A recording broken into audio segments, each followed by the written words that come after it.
Hey everyone, it is HavoCards here, bringing you another video on Dragon Ball Z Dokkan Battle, and we are talking discussion on HavoCards. This is, I think, episode 4 that I've made here, and we're going to be really focusing on JP and really talking about where the current state of the game is, and the current meta, and talk about maybe what's future to come, and hopefully I can predict some of the things that's yet to come. And 2-year anniversary is coming up right around the corner on Global, and we'll talk about that maybe in the next episode of HavoCards. So really the focus today is going to be on the current state of the game is that all the Neo God leaders, the 120 leaders for the Extreme and Tech types, I'm sorry, Extreme and Hero types for Int, Tech,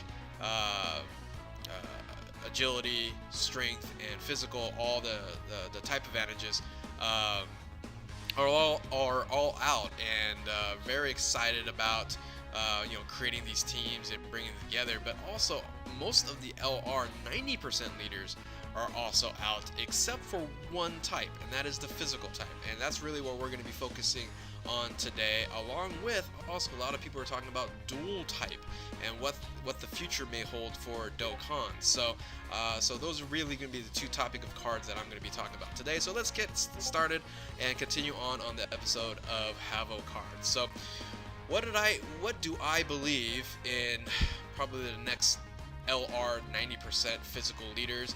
And for me, it's going to be a super type character. And the reason why it's going to be a super type character is because the other three are extreme types. We have LR Rosemasu, we have LR Majin Vegeta, and then we have LR Broly as all villains, and only LR Gohan is a hero or super type. So the two that of course comes to mind that does not have an LR card that is staples to the Dragon Ball universe is Crillon and the original Future Trunks back in Dragon Ball Z.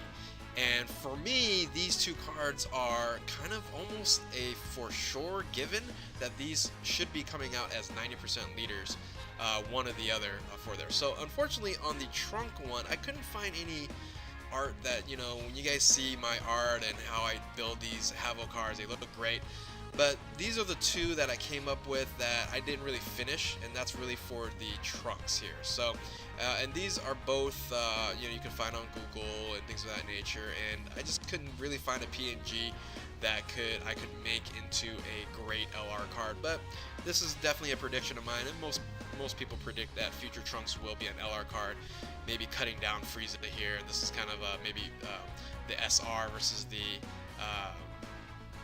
SR maybe gotcha that you need to get, and then or the SSR that you need to get, and then the LR that you LR'd to with him cutting down Frieza, right? So this art here has been around for a while, but it should really be probably, if they go Future Trunks, the card to be the 90% physical LR leader. However, I did create a Crillon card that came out really great, so we're going to talk about the Crillon card because he has a lot of stats and details and a unique playstyle for him. So this is the Unbreakable Ally Crillon, and he's the super, in parentheses, Super Crillon. And I thought this art came out fantastic, came out great.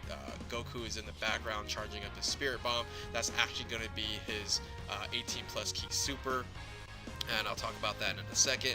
But he, as you can see there, is the artwork came out really great. He's like jumping off of a cliff or something, and he's doing the Destructo Disc.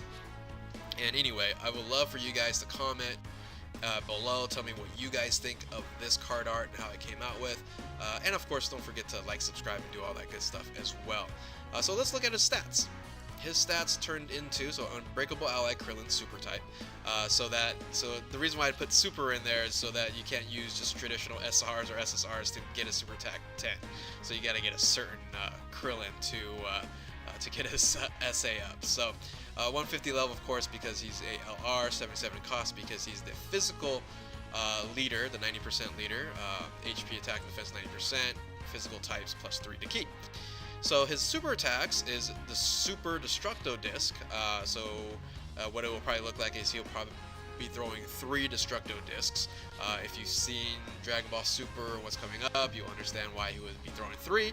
And then his 18 key is Blinded by the Light. What that is going to actually look like is he's going to be doing Solar Flare, and then Goku is then going to throw a Spirit Bomb. So that would be an amazing super attack animation for the 18 plus key LR there. So his Destructo Disc will cause colossal damage and also greatly lowers defense.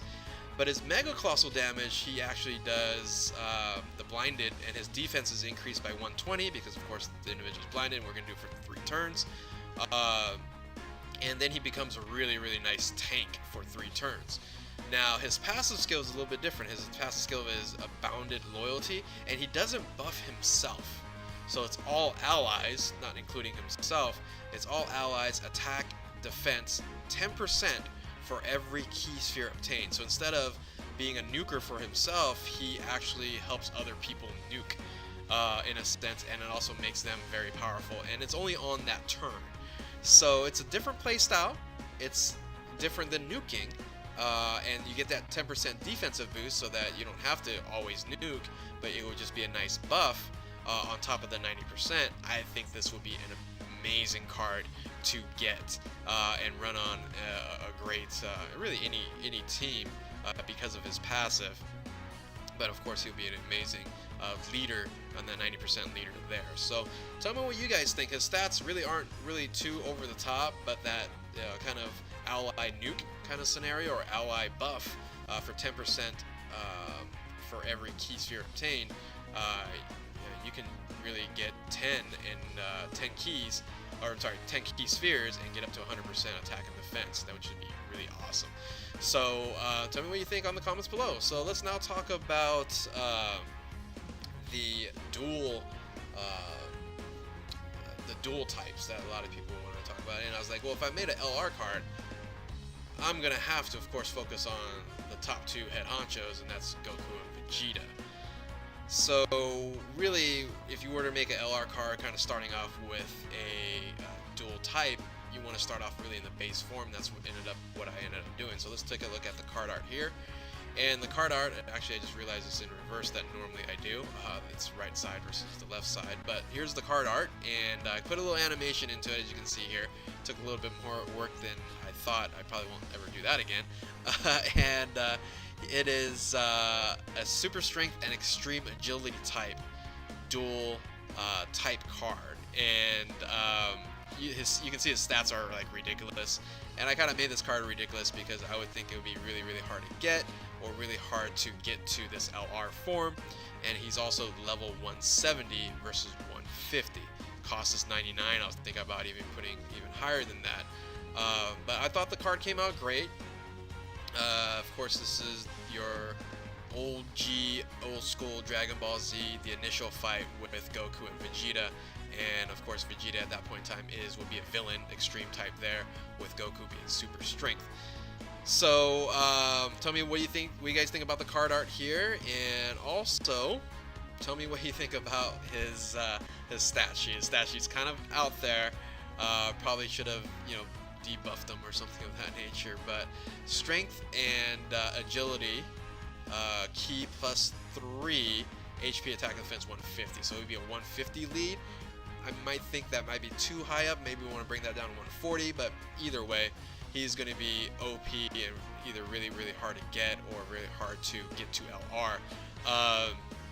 And of course, there'll be your original attacks, Kamehameha and Gatling Gun, both together in 12 and 17, and then the Spirit Bomb Final Flash for the 18 key there. I was thinking about maybe even doing a third one on there, but I just kind of kept it at normal LR, at the current LR. So it causes Mega Colossal Damage to an enemy, no additional buff because he's already too damn powerful. And then Ultra Colossal Damage for his 18, Ultra being a little bit more of an extra percentage boost there. So better than Mega Colossal. And his passive skill, no defensive buff or anything like that, just straight up attack 200% when performing super attacks. So this would be just crazy damage and just crushing if at the current state of the game he would just one-shot a lot of a lot of people. So I thought the links came out really well as well. Prepare for battle, over in a flash, legendary power, Kamehameha, Saint Pride, things of that nature. So I think it all works out pretty good. Once again, tell me what you think. Oh, I forgot the title is Eternal Goku and Vegeta. I wouldn't even know how to increase this SA, but maybe have to create another dual type free-to-play card or something like that. Stats are just, like I said, 22,000, 21,000, 15,000 defense is quite OP, but it looks pretty good. Like the animation there, and love to hear your critiques. What do you guys think? Things of that nature.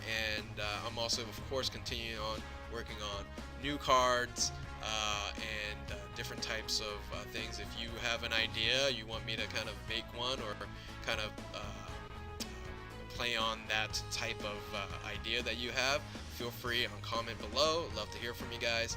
So anyway, that concludes another episode of HavoCards, and hopefully I get to continue this series here. And anyway, keep on Dokkaning, and we'll catch you next time.